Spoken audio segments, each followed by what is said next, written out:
La nouvelle tradition du dimanche, c'est NBA Extra. Cleveland était en déplacement à Philly. Indiana et Jeff Teague recevaient eux Chicago pour un choc de la conférence Est. Griffin et les Clippers étaient en déplacement à San Antonio pour le choc de l'Ouest. 8 matchs la nuit dernière, toutes les images et des nouvelles de notre rookie Timothée Luwawu. Bonjour tout le monde, NBA Extra, et oui désormais on est même là le dimanche, 3/4 d'heure de NBA à venir en ce dimanche midi en compagnie de Xavier Motion et de Eric Micou. Ça chambrait un petit peu hier, et ben en attendant ce sont ces deux-là qui ont passé leur nuit ensemble. Hein, Xavier Motion? Oui, alors, absolument. Alors, je tiens à préciser une partie de la nuit ensemble. Ah oui, parce le que temps que vous voulez. Eric Micou est insatiable, il fallait qu'il ressorte après. Très bien, votre match était bien, votre petit Minnesota OKC, vous étiez content? Ouais, une bonne mi-temps. Première mi-temps sympa. Voilà, une première mi-temps sympa. Après, alors deuxième mi-temps, il fallait être fan d'OKC quoi. Ouais. Parce que les fans des Wolves, ils... Bon, c'est le début de saison, c'est normal. Il y a pas mal de choses à voir dans cette soirée NBA. Un peu mieux pour certaines d'entre elles que ce clip, OKC Timberwolves. En attendant, vous savez, le dimanche, on a décidé de mixer un petit peu l'émission avec ce qui était le SNL l'an passé. Du coup, je vous propose, messieurs, de revenir un petit peu sur tout ce qui s'est passé cette semaine en NBA. Deuxième semaine de saison régulière.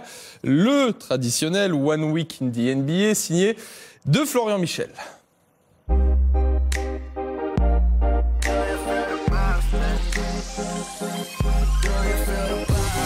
Première semaine complète de NBA pour cette saison 2016-2017. Et le moins qu'on puisse dire, c'est que tout le monde est déjà très très chaud. Oui bon, quand je dis tout le monde, j'exagère un peu.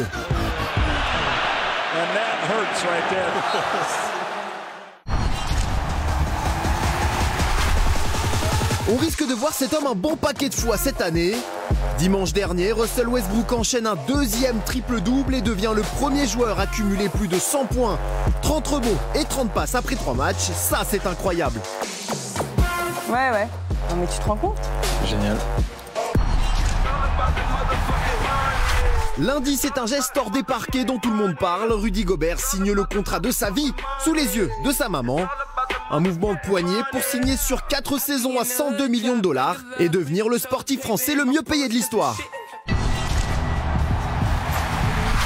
Si tout le monde est content depuis le début de saison, mardi, une nouvelle est tombée et a refroidi l'atmosphère. La légende Ray Allen a annoncé qu'il ne reviendra pas en NBA. Une carrière exceptionnelle ponctuée de 2 titres et du record du nombre de paniers à 3 points. Si les Indians ont perdu les World Series en baseball, les Cavaliers sont toujours invaincus cette saison. Bon, par contre, LeBron James a un peu perdu de sa dignité avec un très vilain airball sur lancer franc contre Houston. Jaloux, son meilleur ennemi Joakim Noah lui a répondu. Au moins lui, il a des cheveux. Oh, je peux prendre tes cheveux en photo? Oh oui, j'ai des cheveux quand même. Putain, arrête, c'est le drame de ma vie. T'as plus de quoi? De cheveux. Je sens la calvitie poindre. Calvitie. T'as un peu le temps. C'est Thompson. Regarde ce monstre. Oh là là! Regarde-moi ce Mais monstre. non! Et si, mesdames, messieurs, Brandon Knight a vraiment fait ça? Un petit plaisir pour Phoenix contre Portland. Et surtout, une grosse victoire sur un buzzer d'Eric Bledsoe.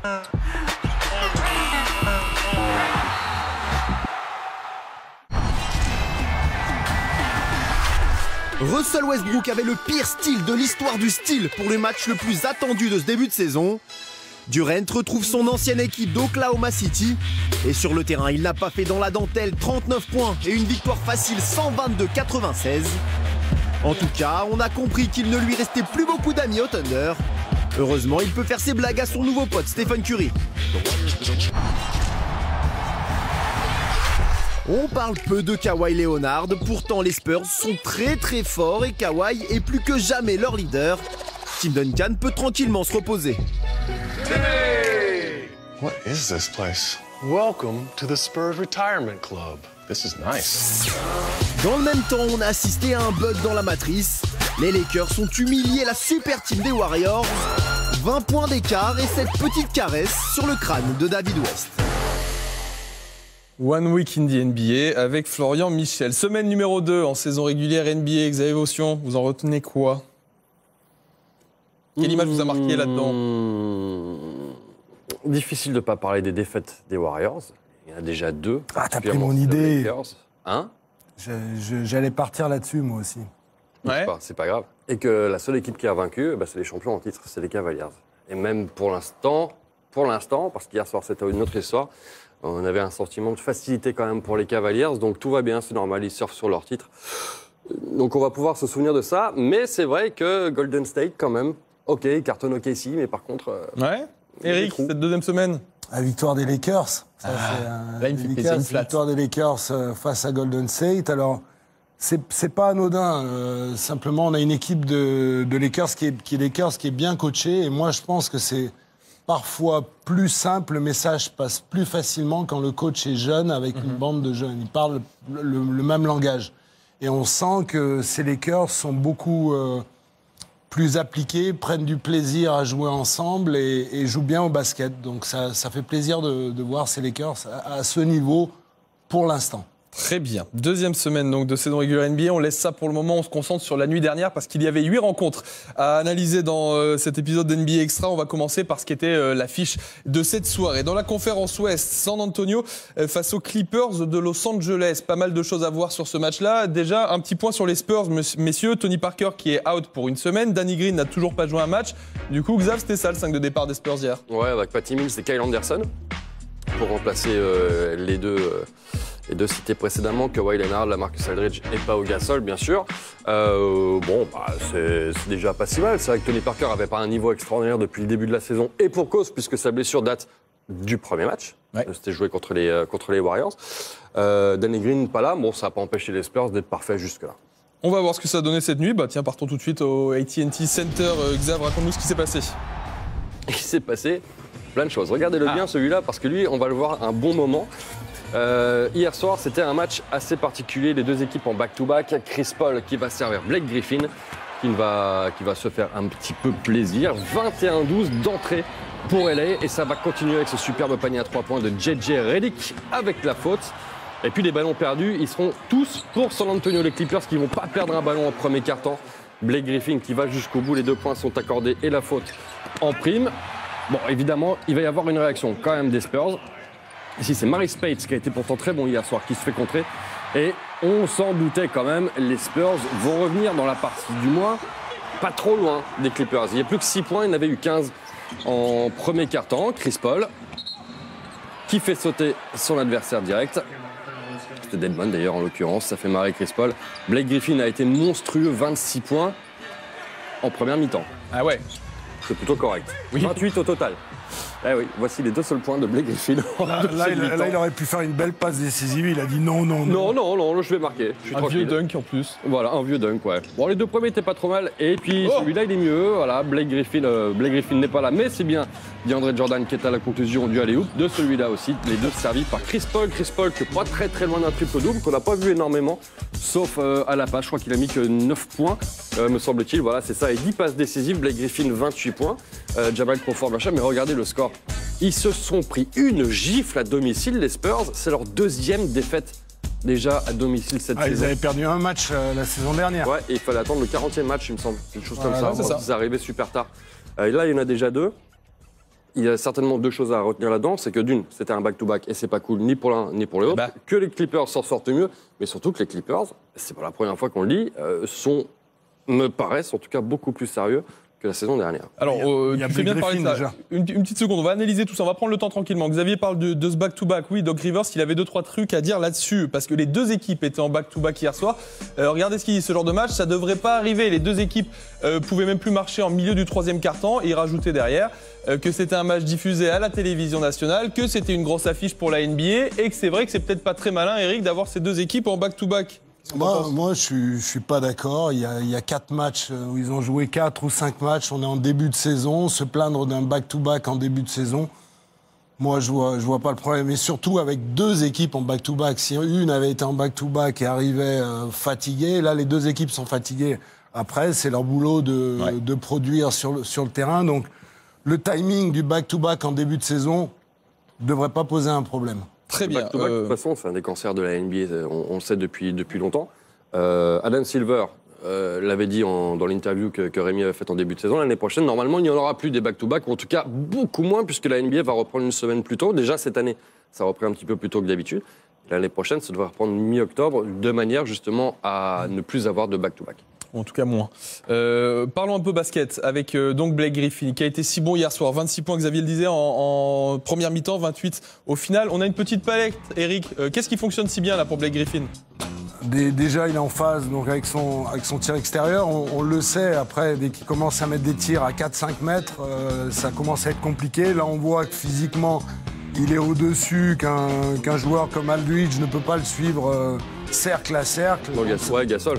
Ou Gasol. Et là, il nous montre un peu tout ce qu'il est capable de faire face au cercle. Il va jouer, en plus, il a Ginobili qui défend sur lui, donc autant dire personne. Non, mais je parle du match-up physique, bien sûr. Là, on le voit qu'il est capable de prendre le rebond et de partir sur un coast-to-coast. Il est physiquement au-dessus et en plus, au niveau basket, en plus... Des bons choix de shoot, ça n'a pas toujours été le cas.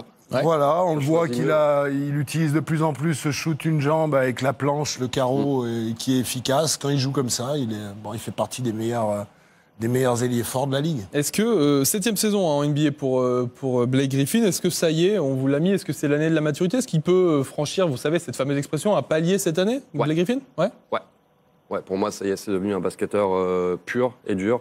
Il y avait, évidemment, il arrivait déjà assez gifté, mais ce qu'il y a, c'est qu'il y avait beaucoup de choses à travailler avec lui. Oui. Gifté. Il revient des States, il se la raconte. L'américain.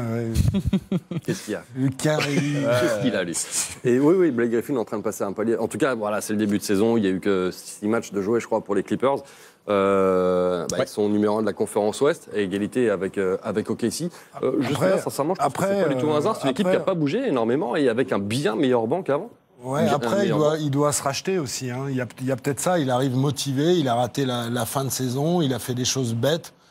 Il a un peu mis... On peut rappeler l'histoire de la bagarre avec le membre du staff, il s'était ouvert la main, etc. Ouais. Voilà, il a un peu mis son équipe à mal sur la fin de saison. Et là, on le sent concentré, appliqué, il force pas grand-chose et il est bien physiquement, il a pu se reposer un peu. Si Chris Paul et lui arrivent à faire une saison complète sans blessure, du moins arriver en play-off sans être blessé, comme c'était malheureusement pas le cas les années précédentes, il va falloir compter sur les Clippers. Ouais. Eh oui. 5 victoires, 1 défaite en tout cas pour ces Clippers de Los Angeles qui, c'est vrai, débutent très bien cette saison. On va partir dans la conférence Est à présent à Indiana pour cette rencontre. Les Pacers qui affrontaient les Bulls hier soir de Chicago. Une rencontre qui est censée être entre deux candidats, peut-être la première moitié de tableau de la conférence Est, Xav. Ouais, particulièrement pour les Pacers, les Bulls. Qu'on attend pas mal de choses à changer, mais finalement, on les attendait moins en début de saison. Avant que la saison commence, on parlait plutôt des Pacers. Complètement. Et ils font un bon début de saison, les Bulls, mais ils font pas du tout un bon début de match là. Ils n'ont pas fait un bon match contre les Knicks. Il va se passer à peu près la même chose. Ils vont même se faire assez sérieusement torpiller par les Pacers en premier quart-temps. Superbe passe ici de Monte Ellis et Love Island à la finition. Regardez l'écart. Ah ouais. Il y avait 40-19. Et puis, de toute façon, c'est pas terminé. Miles Turner ici. Les Pacers qui étaient assez décevants quand même depuis le début de la saison. Et à contrario, les Bulls assez bons. Ça peut arriver. Oui, ça peut arriver. On avait vu, je sais qu'on avait mis un comme ça. Hier déjà. C'était à Westbrook, je crois. Avec la planche, C'était un truc bizarre. Bref, il n'y a pas de match véritablement dans cette partie. Et là, regardez, Paul George, le petit coup de pied, pas en pleine tête. Ah oui, il a raté le panier en fait. Oui. Là. En tout cas, il a mis pleine tête de madame. Oh, le droit son bisou, ça va. Oh bah oui. Un petit hug. Méritait au moins ça. Il s'est fait expulser. Il va quand même se faire expulser. Au passage. Pour ce geste, Paul George. Mais il n'y avait pas besoin d'un grand Paul George. D'ailleurs, il n'a pas été grand hier soir. 13-7 simplement pour lui. Mais d'une manière globale, les Pacers n'ont fait qu'une bouchée de toute manière de bien faibles Bulls de Chicago. Dwayne Wade est passé complètement à côté à 1 sur 9 points sur 9 shoot. Bref. On s'inquiétait parfois à l'intersaison pour les Bulls. Je pense que c'était quand même relativement justifié. Pour l'instant, tout allait bien. Sur les 2 derniers matchs, c'est une cata. Alors, on va garder ça en stock. Pour le moment, j'aimerais qu'on écoute celui qui a remis un petit peu le nez à la fenêtre. C'est Jeff Teague, qui était mauvais depuis le début de saison, qui a été très bon cette nuit avec 21 points et 6 passes décisives. I'm just getting used to everything. It was a rough couple of games, and people just told me to stay positive, stay going, and it's a new atmosphere, new environment, new team, everything.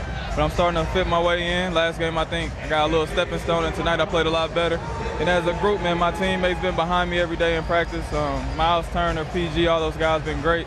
and told me to just keep plugging at it, and tonight we had a good win. Alors, on disait du mal de Jeff Teague dans l'émission d'hier. Finalement, il est bon cette nuit. Tant mieux pour lui et tant mieux pour les Pacers.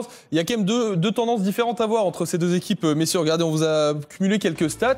Chicago, qui avait commencé à 3-0, qui vient d'enchaîner 3 défaites d'affilée. D'un autre côté, les Pacers, qui ont tout gagné à domicile, mais qui perdent tout à l'extérieur. Qu'est-ce qui vous marque le plus là-dedans, Eric? C'est bien l'essoufflement des Bulls. C'est finalement peut-être l'équipe, le niveau réel de cette équipe. Après l'enchaînement des matchs, on en parlait aussi avant cette émission, il y a des joueurs qui ont quand même des kilomètres dans les jambes et qu'en début de saison, on sort d'une préparation, on commence à enchaîner quelques matchs et il y a forcément la fatigue qui arrive à un moment ou à un autre. Et c'est une équipe qui a besoin d'avoir ses joueurs, ses leaders, des Rajon Rondo, des D-Wade en top forme, sinon ça devient beaucoup trop compliqué. Xavier, Chicago, Indiana, qu'est-ce qui te marque ? Que les Bulls reviennent à un niveau de 50% de victoire, ce qui sera certainement à peu près leur bilan en fin de saison. Les Bulls, de toute manière, le seul objectif, c'est d'être dans le top 8. C'est un objectif qui est complètement réalisable avec cette équipe-là, ça, il n'y a aucun doute là-dessus. Maintenant, de les espérer dans le top 4, là, par contre, il ne faut pas rêver. Tandis que les Pacers, eux, se doivent d'être sans doute dans le top 4.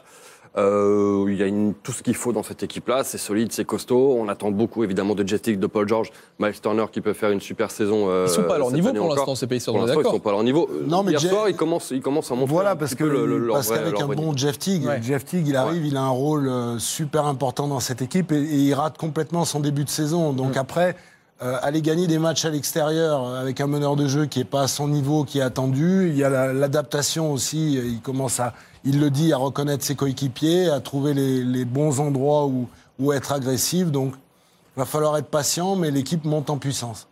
Très bien. Victoire donc des Pacers face aux Bulls. Les Sixers qui recevaient les Cavs. Vous y croyez pas, hein? On y croit qu'ils les ont reçus. Ouais. Joel Embiid, lui, il croyait un peu plus que juste les recevoir. On voit tout ça juste après la pub. Il reste 25 minutes d'émission, NBA Extra. Bienvenue à vous, si vous nous rejoignez. Bon appétit, si vous êtes à table, on est dimanche midi. Eric Micou est là, Xavier Votion est là et tout le monde se marre. Ça va bien, Eric Micou, tout va bien? Tout va bien. Des bons souvenirs bordelais? Parler de Bordeaux, oui. Voilà. Ouais, voilà, une bien belle ville, il se passe plein de belles choses. Xavier Votion, vous connaissez Bordeaux un petit peu? Probablement. Non. Si, enfin, le menteur. Mal. Ouais. Mal. Je connais d'autres villes. Bref. Merci. 6 matchs encore à voir dans cette soirée NBA. Et on va commencer par ce qui était peut-être pas sur le papier une énorme affiche, mais qui a donné un truc plutôt sympa. Philadelphie qui accueillait Cleveland hier soir, l'occasion pour nous de prendre quelques nouvelles. Vous savez, chaque dimanche, on va faire ça, de notre nouveau rookie en NBA, Timothé Luwawu. Il débarque du Megalex en Serbie. Il a été drafté en fin de premier tour. Il arrive à Philadelphie. Il joue pas énormément pour l'instant, mais il nous donne de ses nouvelles chaque semaine. C'est le journal de Timothé Luwawu. Timothé Luwawu, sa saison rookie racontée par Timothé Luwawu, c'est le rookie d'Aillerie.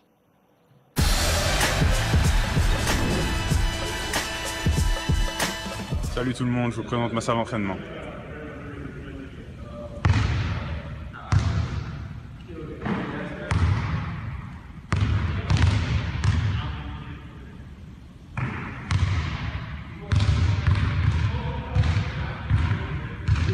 Donc aujourd'hui il n'y a personne. Parce qu'hier on a joué, j'ai eu mes premières minutes, donc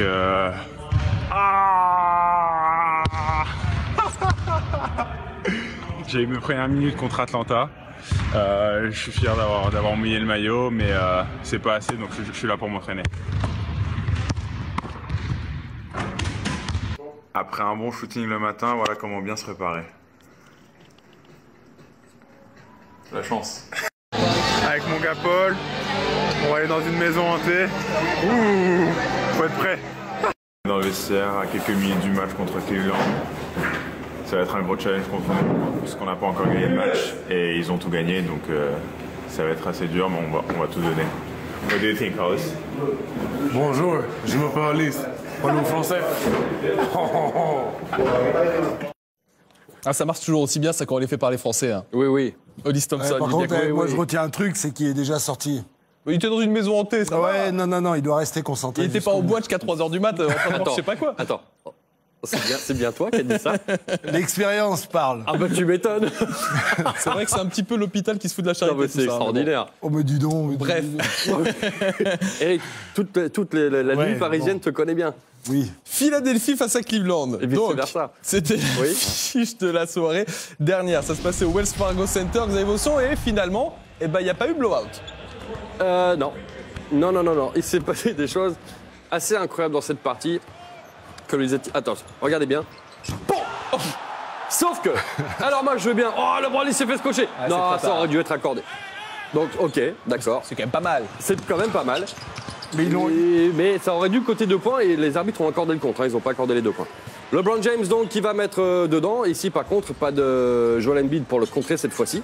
Et c'était important parce qu'il devient 10e scoreur de l'histoire de la NBA là-dessus. En passant devant Hakeem Olajuwon exactement. J.R. Smith à 3 points, tout va très bien pour Cleveland, c'est logique. Plus 13 à ce moment de la partie. Mais qui marque à 3 points ici? Ah bah oui, Joel Embiid. Et c'est pas la première fois cette saison. Bah, ni la dernière. Là, c'est un peu plus que logique. Sergio Rodriguez à 3 points donc. Il n'y a plus que 3 points d'écart à ce moment de la partie. Bon, il y a aussi des briques envoyées. Et cette sublime passe de touchdown, Kevin Love. Pour LeBron James à l'interception ici. Et il va se payer. Et il va vite Joel quand Embiid. Même, Joel Embiid. Il a fallu accélérer. Il se souvient de ce qui s'était passé un petit peu plus tôt. Joel Embiid à 3 points encore une fois. Alors celui-là, quand il va pouvoir jouer intégralement une partie, parce que pour l'instant il est limité. Ouais, la planche, on l'a vu. Là, il fallait l'annoncer. Oui. Mais pour l'instant, il est limité. Il ne le sera plus normalement à Noël. Il y a quand même un monstre absolu en puissance. Jahlil Okafor, on l'avait un petit peu oublié. Pourtant, c'est bien lui qui donne l'avantage à Philadelphie. Oui, l'avantage à Philadelphie. Il y a plus 5 à 4 minutes de la fin du match. On rappelle que jusque-là, Cleveland est la seule équipe invaincue en NBA. LeBron James pour J.R. Smith. J.R. Smith qui donne l'avantage à Cleveland à l'entrée de la dernière minute. Channing Frye, pardon. 102 à 101. C'était déjà Channing Frye tout à l'heure d'ailleurs. 102 à 101 pour Cleveland. La balle de match. Et pas faute. Et pas faute. Il y a faute ou pas, Eric, là? Non, il n'y a pas faute. Bon. Non, il y a. Bon, de toute façon, ça a été en tout cas, pas sur la balle. En tout cas, pas sur la balle. Après, il y a contact. Je pense qu'il y aurait eu des coups de sifflet qui seraient tombés pour moins que ça. Pour moins que ça, si ça avait été une autre équipe. C'est possible. Bon, en attendant, les Cavaliers finissent par s'imposer, donc 102 à 101. Très gros match de Joel Embiid. 22 points, je crois que c'était simplement en 23 minutes qu'il les a mis. LeBron James a fait un match énorme à 28 points, 14 passes. Et 2 rebonds, d'un nouveau triple-double. Kevin Love, 20 et 11. Et Channing Frye, donc, qui a bien mis le nez à la fenêtre avec ces 2 paniers à 3 points qu'on a vus dans le résumé. Alors, il y a plein de choses à voir sur ce match-là. 28, ou moi j'avais 25, peu importe, points de LeBron James, qui du coup, on l'a dit, passe 10e meilleur score de l'histoire de la NBA. C'est pas rien. Et il en parle, LeBron. Being the top 10 all-time in scoring, and I don't really cater my game around scoring. You know, like you said, I try to be the triple threat. I love facilitating, getting my guys involved, help my guys on the glass, defend, you know, at times, get some block shots. So I'm just blessed. I'm truly blessed, and I'm happy, you know, I was able to do that tonight, and my guys allowed me to do that. You know, I've done a great job of keeping my body in form every year. I've been available for my teammates, you know, for the most part of my career. And for me to go out every night and to be able to put on a performance consistently every night for my guys, no matter what team I've been on in my career, you know, it's been very humbling, and it's a special thing for me. So, you know, like I said, I never get to really enjoy what I accomplish, and I really don't even know what to say about this. All I know is I'm just very humbled to play the game that I love. C'est quand même pas rien tout ça, hein.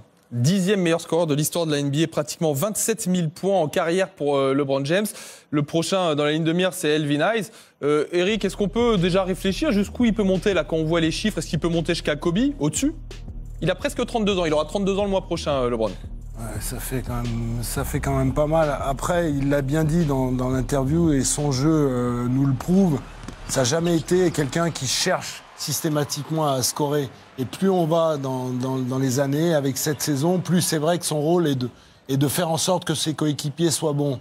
Alors il va marquer des points quand son équipe en a besoin, comme face aux Sixers. Mais la recherche de monter les échelons, moi je sais pas jusqu'à où il peut monter. Xavier, un mot là-dessus, 10e, c'est pas rien, LeBron James. On l'a vu débuter, il est 10e meilleur scoreur de l'histoire. Il veut finir premier de tous les classements. Alors là, il a dit à partir du moment où on fait ce sport-là, quitte à le faire, autant essayer de finir premier partout.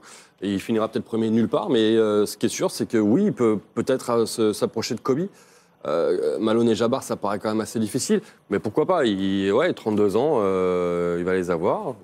Il peut encore jouer, 5, 6, 7 ans, on ne sait pas vraiment à quel niveau, il n'a jamais été vraiment atteint par une blessure, on ne le sait pas bien sûr, mais pour l'instant, c'est une carrière qui va tout droit, quoi. Donc, J'ai Mathias Duchet dans l'oreillette qui me souffle que si tout se passe bien cette année, il devrait passer jusqu'à Shaquille O'Neal, qui est 7e pour l'instant. Il devrait passer 7e meilleur scoreur d'ici la fin de saison. Ça va bien, ouais. Voilà. Donc, pour LeBron James. Alors, l'autre chose dont on voulait parler autour de ce match-là, c'est Joel Embiid. Bien sûr, le monstre Joel Embiid que c'est en train de devenir. On vous le présente un petit peu si vous le connaissez pas vraiment, Joel Embiid. Regardez un petit peu ce CV. Alors, son nom complet, retrouvé par Florian Michel, vous savez, c'est comme Dikembe Mutombo, il ne s'appelle pas vraiment Dikembe Mutombo, etc. Passé par la fac de Kansas, une saison, drafté 3e il y a 2 ans, 2 années blanches à cause d'une blessure au pied. Joel Embiid est en train de tout exploser en ce début de saison. 22 points, 6 rebonds et 4 blocs pour lui hier soir. Vous avez ses stats moyennes. Eric Mikou, qu'est-ce qui fait que Joel Embiid est, comme on dit, the next big thing? Alors c'est marrant, je vais oser le comparer dans un style à Karl Anthony Towns, mais plus costaud. Ouais. C'est-à-dire qu'il est capable de prendre des tirs longue distance comme Karl Anthony Towns, il a des moves de haut panier, il est ultra physique et il est ultra mobile. Donc ça fait une combinaison d'aspects physiques et positifs qui est absolument incroyable. Et toutes ces stats, il les fait les limiter à une vingtaine de minutes. Ben oui, 25 minutes hier soir. Moi, ce que je voudrais qu'on établisse clairement, c'est parce que c'est vrai que dans NBA Extra, tous les jours, on parle de gens qui font des stats, des joueurs, on se dit, lui, il fait quelque chose de phénoménal, etc. Est-ce que là, on peut situer un peu tout ça? Est-ce que Joel Embiid, Xav, est vraiment au-dessus du lot?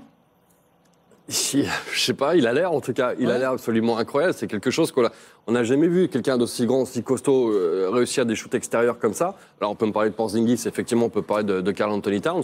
Il est encore plus grand, il n'a pas joué pendant 2 ans, il arrive. Il est plus physique, c'est ça, il a le dribble. Moi, on l'a vu sur des actions aussi où il fait 2-3 dribbles entre les jambes, il a le step back, il a la distance à 3 points, la mobilité absolue.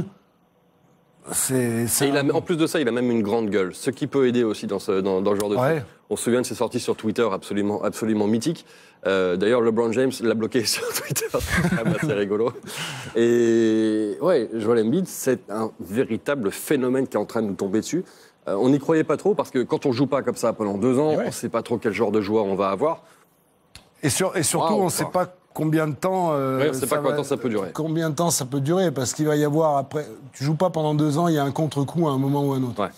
Et c'est pour ça aussi qu'il est limité en minutes jusqu'à Noël. Sans doute 24 minutes par match maximum. C'est les consignes des médecins pour Joel Embiid. On va laisser les Sixers de côté pour le moment. On a 5 autres matchs à voir tout en images. À Washington notamment, pas de John Wall hier soir. La première en starter pour Thomas Satoransky. C'est Adiolala qui arrive un peu tard, mais qui vous raconte tout ça.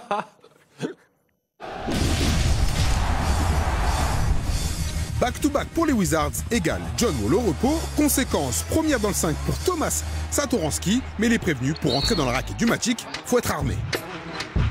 Gros match, plus de 3 points de retard pour le Magic. Jeff Green se réveille. Égalité parfaite, plus que 7 minutes à jouer. En l'absence de Wall, Bill prend ses responsabilités. Les Wizards repassent devant. 15 points pour Bibi hier soir.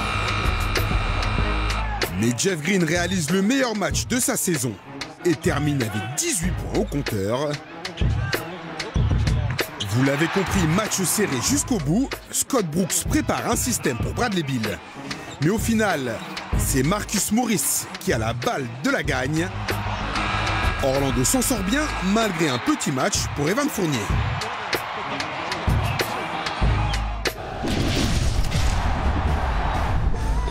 André Drummond est heureux. Après 2 matchs plus que moyens face aux équipes de New York, Dédé s'est réveillé face à Denver. Les Pistons se sont régalés face à des Nuggets mangés en défense. Dédé Drummond termine le match avec 19 points, 20 rebonds et 4 contres.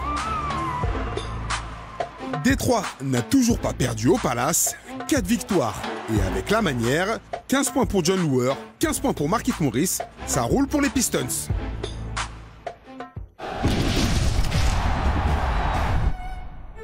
Première après la petite rouste de jeudi face aux Warriors, le Thunder de Russell Westbrook a un petit souci, arrêter Karl Anthony Towns. Et on ne peut pas dire que ce soit mission accomplie, puisque Kat inscrit 25 points en 2 quarts-temps. Heureusement que de l'autre côté du terrain, Russ West fait le show. Impossible de défense sur Westbrook, toujours autant impressionnant statistiquement parlant, 28 points, 8 passes, 6 rebonds, 3 interceptions. En deuxième mi-temps, OKC accélère, Minnesota ne reviendra pas, 112-92.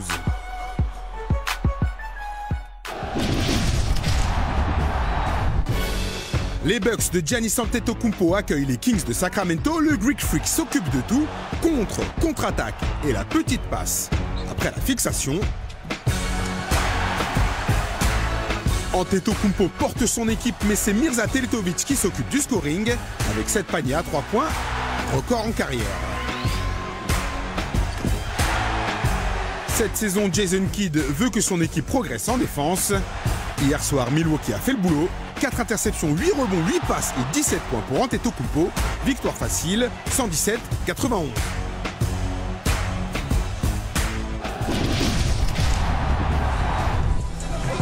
James Harden retrouvait son ex-meilleur ami Dwight Howard.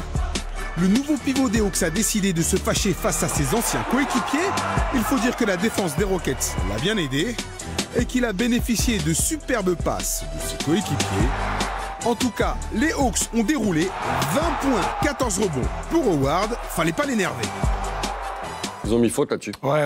Ils ont mis faute là-dessus. Ouais, bon. Dwight Howard, donc, a Dioladi monumental hier soir, 20 points, 14 rebonds pour lui. On va en parler un petit peu. Dwight Howard, qui mine de rien, fait enfin un gros début de saison sous ce nouveau maillot d'Atlanta. Regardez ses stats. Moyenne, l'année dernière, cette saison, 17 points, un peu plus de 12 rebonds et 2 blocs sous le maillot d'Atlanta.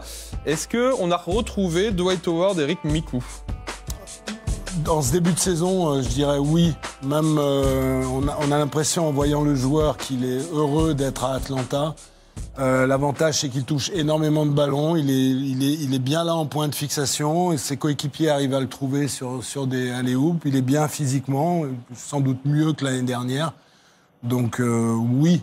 Et puis il sera responsable en grande partie des résultats des Hawks. Ouais, c'est ça, on s'inquiétait un petit peu pour le trade, hein, le départ d'Al Horford, l'arrivée de Dwight Howard. Ils ont peut-être finalement pas de temps perdu, Xav, là-dessus, les Hawks?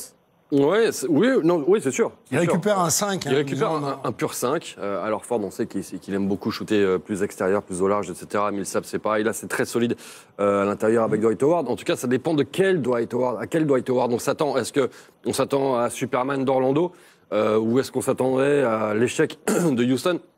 La vérité est certainement un petit peu au milieu. Ça, on n'en parle même pas.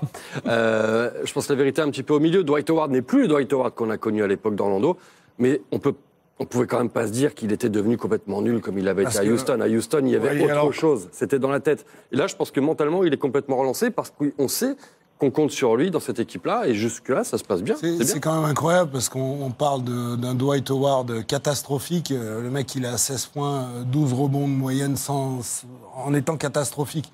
Donc on voit que cette saison... On parle de cette année. Cette année, il a 17 points, 12 rebonds. L'année dernière, c'était un petit peu en dessous, mais surtout, il ne faisait pas gagner son équipe. Il ne faisait pas gagner son équipe, mais statistiquement, il était... Dwight Howard, vous avez l'assurance d'avoir un joueur double-double dissuasif. Donc... Je suis pas sûr qu'on l'aurait vu monter au contre comme il est monté hier soir l'année dernière, en fin d'année dernière. Ouais. Non, il avait plus envie de jouer quand il se passait plus rien. Là, très bien. Il y a un renouveau. Ouais. Victoire donc des Hawks avec un bon Dwight Howard. On a vu tout ce qu'il s'est passé la nuit dernière en NBA et j'aimerais un MVP de cette nuit, messieurs, s'il vous plaît. Blake Griffin. Blake Griffin à ma gauche, dévotion. Ouais. Validé. Blake Griffin, ouais. Très bien, on est tous d'accord. À l'unanimité, Blake Griffin MVP de cette soirée avec ses stats et surtout la victoire quand même de 24 points sur le parquet de San Antonio. C'est surtout ça, et 26 points en première mi-temps. C'est ça qui est encore plus impressionnant. À la mi-temps, il y avait quasiment déjà plus de match. Donc ouais, Blake Griffin monumental. Ça aurait pu être Russell Westbrook s'il avait fait son triple-double. Aussi. Annoncé par Eric Mikou, évidemment, échec. Mais il ne joue pas du 4e. Annoncé, c'était dans la logique. C'est ça qu'on aime chez toi, c'est ta vista. Bon, le dimanche, on prend soin de vous. C'est le top 10, mais pas de la nuit, de la semaine. Oh, c'est gentil ça.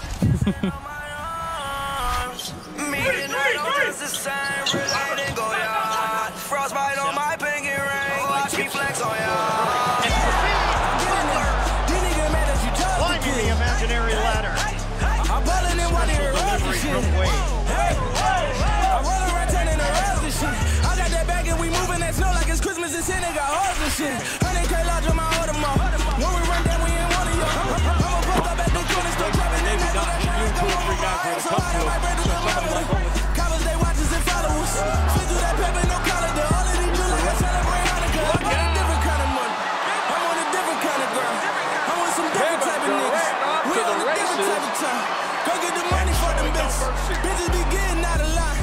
I turn that 1 into a 2. I turn that point into a 9. Hey, hey, you know how froze that is. Look at my neck, you know how froze that is. Look at my wrist, yeah, you know how froze that is.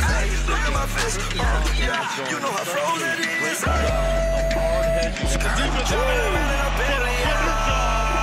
Flushing the basketball of the drop dime. One LeBron. He's got 10 points and 10 rebounds. Look at that bitch, take that bitch up. She just so photogenic. Yeah, she ride my dick like a dirt bike. You know she come up on me. Takes it up in the air. Holding that going nose. Diamond and rolling and golden. I'm on rocks, now smash my guitar. Diamonds on my fist and on my arm. Me and I don't dress the same, related go y'all. Frostbite on my pinky ring, watch me flex on y'all. I get it now, dudes is mad at these ABMs. 2012, I was balling like Tom Brady. It's short again. Well, Steve Kerr told us he's been stealing about 8 minutes a game with West at center. And deep throw the 380. And Junior! Straight to a poster! We land in them new ports. No Larry big, not Nance Sr. cigarettes, be happy with that. clipboards. Air Force, sweats on with a big diamond. Make niggas stare at my hands, even though I am not miming. Different type of money, you want a different type of broke. Any of you bitches say Nikki, you want a different type of coke. I just be sitting in the mansion. Le dimanche, c'est le top 10 de la semaine. Et le dimanche, vous avez aussi du basket qui vous attend ce soir. Et non pas une, mais 2 affiches pour une fois. Et regardez le programme de votre soirée. 18h, Utah face à New York. Le retour de Gordon Hayward pour le Jazz. Ça sera en compagnie de Florian Michel. Et votre Sunday Night à 21h30. Portland face à Memphis, ça se passera à Memphis. Ça vous rappelle un truc, il n'y a pas un joueur qui a fait un petit passage entre les deux franchises là? Moi je sais parce que tu l'as dit tout à l'heure, donc je ne vais pas tricher. T'as entendu toi ou pas? Je sais pas parce que j'écoutais pas. Bah, comme d'habitude. Tu te souviens? Oui. Début de carrière, les Jailblazers, regardez, on vous a retrouvé une photo sympa à l'époque. Il y avait du monde sur cette photo là. Quelle équipe de fous. Damon Bonzi West, Stoudemire. Rachid Wallace, Damon Stoudemire et les Jailblazers, tout ça. C'était les Jailblazers, ouais. L'équipe de Portland qui était plus connue pour passer du temps à la police au poste qu'autre chose. Hein? C'est un peu le cas, non?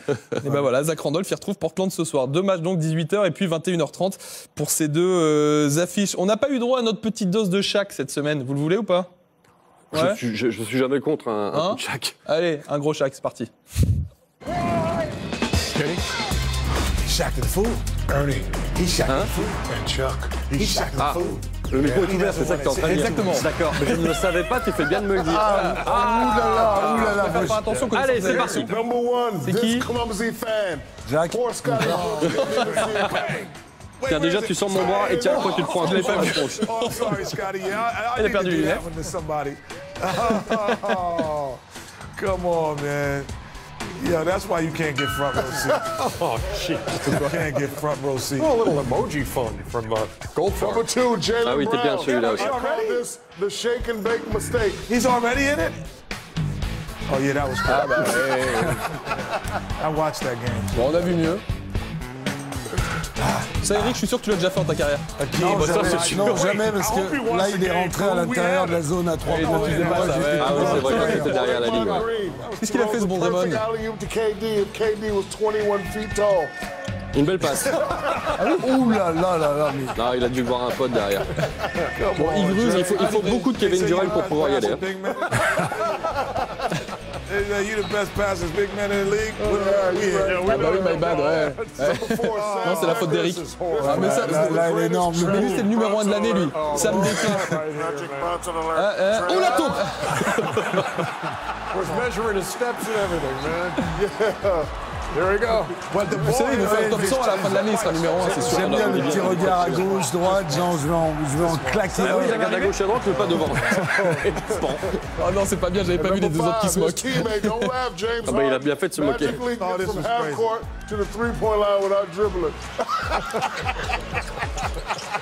Combien? 5, 6, 7 pas? Beaucoup. Ah bah on va voir ça. 1, 2, 3, 4, 5, 6. C'est n'importe quoi. Et c'est vrai, et on aurait pu rajouter le airball de LeBron James au lancer franc là-dedans. Oui, absolument. Ou le shoot de Joakim Noah. C'est étonnant d'ailleurs qu'ils ne soient pas dedans les deux. Ça aurait pu être pas mal aussi. Très bien, bon, on a vu tout ce qu'on avait envie de voir. Oh, quel bel effet! Ça c'était superbe. Ça, c'était magnifique. Refais-le, c'était génial. Quelle daube. Grosse production à Bein Sport. Merci à toute la team NBA Extra qui a bossé aujourd'hui, à Violana, Florian Michel et qu'est-ce que j'oublie, Mathias Duché dans l'oreillette, pardon. Merci à tous de nous avoir suivis. Rendez-vous demain avec Marie pour NBA Extra et ce soir dans Tribune Sport, puis à 18h, c'est dans l'autre sens d'ailleurs, 18h, puis Tribune Sport, puis 21h30, il y a trop de matchs ce soir. Beaucoup de votions. Ouais, beaucoup de votions. Trop de votions à la télé. Même moi, je vais me saouler. Un bon dimanche tout le monde. Ciao. We on a different type of time. Go get the money for them bitches. Bitches be getting out of line. I turn that 1 into a 2. I turn that point into a 9. Hey, hey, hey, hey. You know how froze that is. Hey, look at my neck. Damn, hey. You know how froze that is. Hey, look at my wrist. Oh, yeah. You know how froze that is. Hey, look at my fist. Oh, yeah. You know how froze that is. Hey.